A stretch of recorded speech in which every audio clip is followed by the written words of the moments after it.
All right. I think I am on day 8 or 9 of, I think I'm on 9 of my 90-day challenge. And chasing my dog here because he's being naughty again. Everybody always sees me with my naughty little dog. Stop stealing stuff. I'm home early today from work, which is nice, and I'm just settling in after my workout, and I got some really sad news today. And in fact, I need to message Nora back. I got some really sad news today that one of my fellow volunteers from Alethea, Cheryl Butcher, I had got some news that she had passed away, and oh my goodness, it's just so sad. It just made me so sad because it was so sudden and quick, and it was just seems like yesterday I was hanging out with her with the horses at Alethea. She had so much knowledge. I had no idea that she was sick and that she had terminal brain cancer. I had no idea, and it just hurt my heart to hear that, and it made me reflect on all the people I have lost and the animals and the loved ones that I have lost, and just holding space for them and holding space for Cheryl and her family today, and anybody who knew Cheryl and loved Cheryl. She was just such a cool gal, man. I think she was a childhood speech therapist, and she worked with the disabled, and she would help volunteer at Alethea, and so I'm a lead walker and she was a side walker, and she would help with the nonverbal cues with our clients. And my dog is being such a turd, he wants out. And I just really loved her, and she was just a really wonderful gal. Hi, Mo. How are you today? Yeah, so my friend Cheryl passed away, I found out today, and I was just reflecting on that and reflecting on what it's like to lose people that we love. And 1 minute people that we love are here, and the next minute people we love are gone, and the imprint that they leave on this earth. And it just made me really think about people I love and lost, and how I want to show up more in their lives, and how I want to just really enjoy the moments that I have with everybody, because we're not promised tomorrow. We always think that tomorrow is coming, and I know that I get annoyed with people sometimes. I find that I'll get annoyed with people here and there, and it's I'll just use my brother, for example. I get annoyed with my brother because he's kind of an asshole sometimes, and I think to myself, gosh, what would happen if my brother wasn't there? So I really encourage all of you to just savor those moments with your loved ones, and even if you're annoyed or you're feeling resistance to hanging out with someone or calling someone, or if you're the type of person that just wants to text, pick up the phone. God, my makeup is always shitty. I don't know what, but just pick up the phone and call people that you love and talk to them. Even if you don't want to talk on the phone, it is so worth it. I am guilty of thinking about I think about my Aunt Renee and my Uncle Matt every single day. Every single day I think about these two. And if you're watching, I'm thinking about you. I'm thinking about you every day, and my grandpa, and my mom, and my dad. I think about these guys every single day of my life. My cousin Brittany, my cousin Nikki. But I don't call them. I don't call them as much as I said.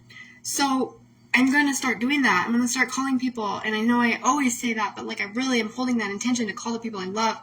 And if you're watching this, call someone you love after you get off, after this is done. If you're at work, call them after work. Call them in the morning. Reach out to the people that you love, I'm just so shocked that that Cheryl passed away, and I'm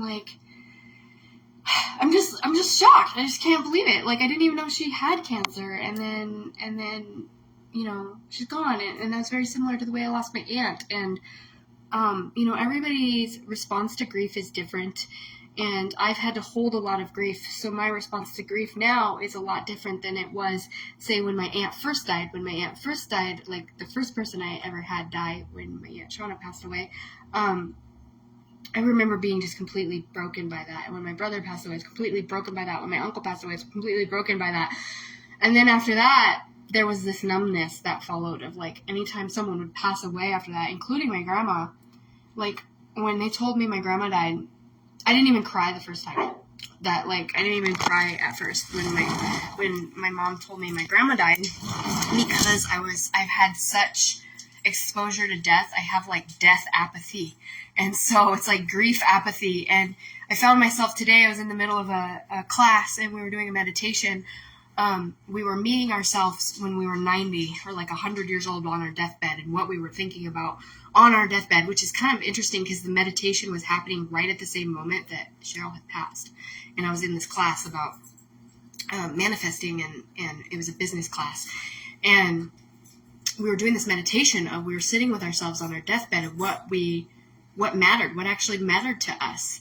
And what kept coming back for me was my family. And like I kept thinking about my grandma and like my grandma's last moments, and then I just started flooding with crying. I could not stop crying. And it was around the same exact time that Cheryl departed, which is wild, because Cheryl was kind of like a grandmother figure to me, you know, and at Alethea. And just, grief is so hard and such a compounding emotion, and it just, we hold on to it forever. And the thought of people that we love and lost and no longer seeing them, and the only thing we can do is just be the best parts of those people when they're gone. And, you know, and really the legacy, you know, death apathy. You're just so tired of people.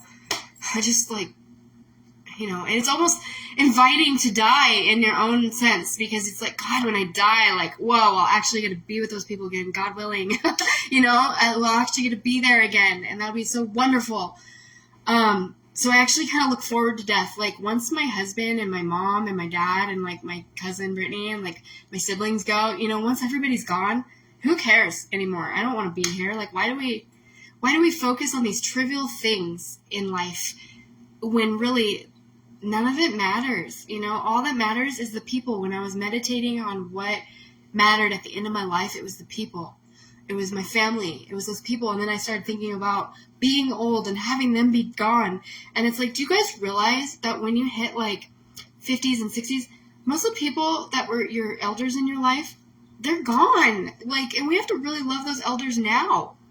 So that's my message today, you guys, is love your elders. Love those people in your life now. Don't sit here and go, oh, I'll call them tomorrow. I'll do it tomorrow. Love them now. Do what you can now. Even if you live in a different town, in a different place, we have phones. Call them, you know? Yeah, that's true. That is super true, Jorge, that everything, you know, not everyone goes to heaven just because we love them. Oh, that makes me want to cry. That makes me want to cry so bad, because my brother killed himself, and I don't know if he knew Jesus, and I think about that all the time. If you have ever seen that movie, What Dreams May Come? Have you seen that? What Dreams May Come? Like, when she kills herself, she goes into this hell of her own helm realm, and no one can reach her. And I think about that all the time. And it's like, oh my gosh. And my brother had an identical twin, and like I see him in there, and it's like, it makes me so sad to think that I might never experience Hunter's energy again, or ever be around him, or like anything. It's just like so horrible. So it's like, ooh. I'm so sorry. It's awful. We'll have to talk more about that since you're coming on the show on Friday, I hope. Man, suicide is just momentary lapse of reason that has a generational consequence. There's no words for it. I don't even know. Oof. So yeah. I'm gonna cry, but it's like I just, grief, man, it's just crushing, soul crushing.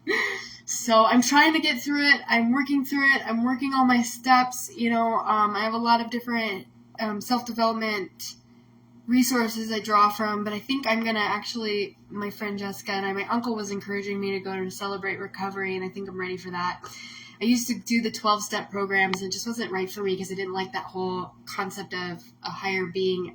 It's God, you know, and so I love Celebrate Recovery concept, that they are celebrating God, they're celebrating recovery, and it's for hurts, hang-ups and all those sorts of things. I think I'm going to check that out. I've been talking about it, dancing around it. There's just something about like 12-step programs that are a little bit triggering for me in churches and stuff. And yeah, 12 steps do need us. That's true. I need to get over myself and enter those spaces again, because I have this ongoing struggle with pot, and like I don't smoke actual like weed anymore, and I don't like do edibles or any of that, but every once in a while that pen's got me, and I just I always have all these excuses, and I want to release my life from it. And I I'll go like a month or two without it, and I'll do fine, and I'll do really great, and then I'll be like, oh, it's Friday. I can go, get the pot pen and hit the pen, and, and my husband's like supportive of me, whatever I do, and like, so he quit saying anything, but like, it's like basically relapsing every single time that I'm doing it, and so it's like, I'm just in this cycle, and so I need to stop shitting myself and go take care of myself that way. The fact that I'm even able to admit that here is crazy. But like, I struggle with marijuana. And since we're in a legal marijuana state, and I have three pot stores next to my house, it's rough. Like, I mean, it's not like that willpower is a bitch. So luckily I don't drink, and I don't let my alcoholism succumb to my alcoholism, but damn, if this ain't even worse sometimes. So grief and addiction, those are the things that I'm always working on, is my grief and my journey through that and addiction. I struggle with my grief every day, and then having my friend Cheryl die today, that really just, I didn't even know she was sick, until recently. So I'm just sad, and working through it, and I went to the gym, get my gym on, that's always good. My husband is supportive, my stuff with my stepdaughter is a little better today, take that day by day. She's a bit of a drama queen, God help us. But that's okay, I was too. So, I'm just working through it. If anybody has any cool advice for me for grief, I probably could use it today. I'm definitely working through the steps, and not the steps, but I'm working through my stuff. I have self-development courses that I go through every day. I'm always doing my self-development courses, and I'm working through that and my emotional wellness stuff. But I could always use something. Even the teachers need our teachers. So that's one thing that I'm really happy that my colleague Tara, Dr. Tara, has invested in for us, is coaches and coaching. I owe everything to my coaches and my coaches. Yeah, absolutely. Feeling it. I couldn't have done any of this work without having people that support me and push me and are in my corner and really help, ask the hard questions. So I love it when people have good advice or ask me hard questions. If you ever have any sort of like constructive criticism, don't ever be afraid to say it to me, because I love it. I love constructive criticism. It is literally the way that we get, move through things and get through trials and triumphs. To triumph is through using that constructive criticism to make those changes. Is that Whitney Smith that I see that's watching, and Brittany? Hi. I'm so excited to see you guys here. So I was just talking about losing my friend and getting through the grief. I'm just kind of going through it. Yeah. So that's it for me today for my live. You guys want to say hi to my dog? He's super cute. This is my boy. My boy. This is my baby. Oops, that's his butt. This is butt. This is my boy. His name is Jasper. He's the best. He's the best little grief buddy anybody could ever have, except for when he's stealing my shoes. When he steals my shoes, he's not really the best, but that's okay. So that's my life for today. Tomorrow I'll come back on, and I'm going to bring some value and actually bring some tools and talk about a little bit more about my story and how I got into naturopathic medicine and what I offer for coaching and what I offer at the naturopathic clinic. And then I'll talk a little bit more about my side hustle, which is Morning Moon. You guys probably see me promoting Morning Moon quite a bit. And Morning Moon is that's my side hustle, my graphic design business, it's kind of like my heart love business. So I have two different things going on, and you'll see that. So for those of you who are curious about what's going on with all of my posting and all my businesses and stuff, yes, I have two different businesses that one I work for and then one I run. So that's why you're always seeing double stuff. So. All right, well, I'm going to actually pop off here and go take care of myself, but I'm so glad you guys were watching and hanging out with me. I'd love to hang out with you guys in real life, so if you want to do that, hit me up. There, Brittany and Whitney. If you ever come to Winate, let me know. And Jorge, I'm going to see you on Friday, I hope, for our next story session. I want to hear a story session about, I'm really interested to learn about the streets of Wenatchee and what's going on there. Hi, it's my auntie. My Tia's on here too. Oh my gosh, this is so button. Hi, cool, yay, I'm excited. Cool, well, thanks for hanging out with me, you guys. I'm gonna get off here and go take care of myself, and little Beetle here, me and Beetle gonna go hang out. We're gonna watch some Flapjack and make some dinner. Have a good night, you guys. Bye.